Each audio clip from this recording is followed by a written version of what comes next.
آزاد جموں کشمیر اور پاکستان بھر کے ساتھ ساتھ بھارت کے یوم جمہوریہ کو میرپور سمیت دیگر اضلاع میں بھی یوم سیاہ کے طور پر منایا گیا۔ اس سلسلے میں ضلعی انتظامیہ، سیاسی جماعتوں، انجمن تاجرہ، ملازمین تنظیموں، تعلیمی اداروں کے طلباء و اساتذہ اور سول سوسائٹی کے زیر اہتمام احتجاجی ریلیاں نکالی گئیں۔ ریلی کے شرکاء نے سیاہ جھنڈے، پلے کارڈز اور بینرز اٹھا رکھے تھے اور بازوؤں پر سیاہ پٹیاں باندھ رکھی تھیں۔ پلے کارڈز اور بینرز میں بھارت کے زیر قبضہ مقبوضہ جموں کشمیر پر بھارت کے غصبانہ قبضے کے خلاف اور کشمیریوں کے حق خود ارادیت کے حق میں نعرے درج تھے۔ ریلی کے شرکاء نے بھارتی جمہوریہ مرد آباد ہے، حق ہمارا آزادی، ہم چھین کے لیں گے آزادی، بھارتی غاصبوں چھوڑ دو کشمیر کو، پاکستان زندہ باد، تحریک آزادی کشمیر زندہ باد، پاک فوج زندہ باد کے فلک شگاف نعرے لگا رہے تھے۔ میرپور میں احتجاجی ریلی سے ایڈیشنل ڈپٹی کمشنر جنرل راجہ عمر طارق، چیئرمین ضلع کونسل راجہ نوید اختر گوگا، حریت رہنما محمود ساغر، ملک اسلم، قاضی محمد عمران نے خطاب کیا، جبکہ ڈپٹی میئر میونسپل کارپوریشن محمد رمضان چغتائی نے قراردادیں پیش کیں۔ مقررین نے احتجاجی مظاہرے سے خطاب کرتے ہوئے کہا کہ بھارت نے گزشتہ 77 سالوں میں مقبوضہ کشمیر میں بسنے والوں پر انسانیت سوز مظالم ڈھائے اور ہندوستان میں آباد مسلمانوں کو حقوق نہیں دیے جا رہے۔ بھارت دنیا کی نظروں میں خود کو جمہوری ملک کہلوانے کے لیے نام نہاد یوم جمہوریہ مناتا ہے۔ کشمیری اس دن کو اس وقت تک یوم سیاہ کے طور پر مناتے رہیں گے جب تک بھارت کے زیر قبضہ مقبوضہ ریاست جموں کشمیر کے عوام کو حق خود ارادیت نہیں مل جاتا۔ وہ وقت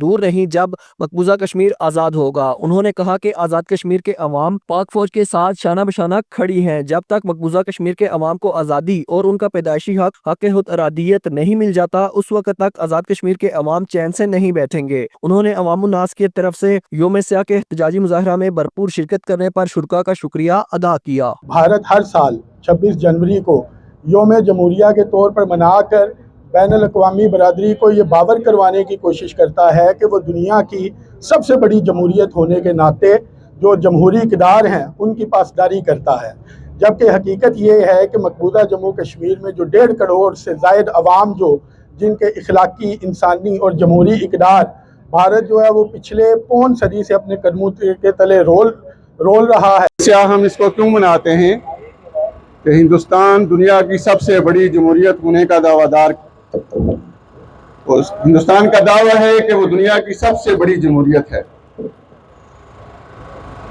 لیکن وہ کشمیریوں کو ان کے حقوق دینے کے لیے تیار نہیں۔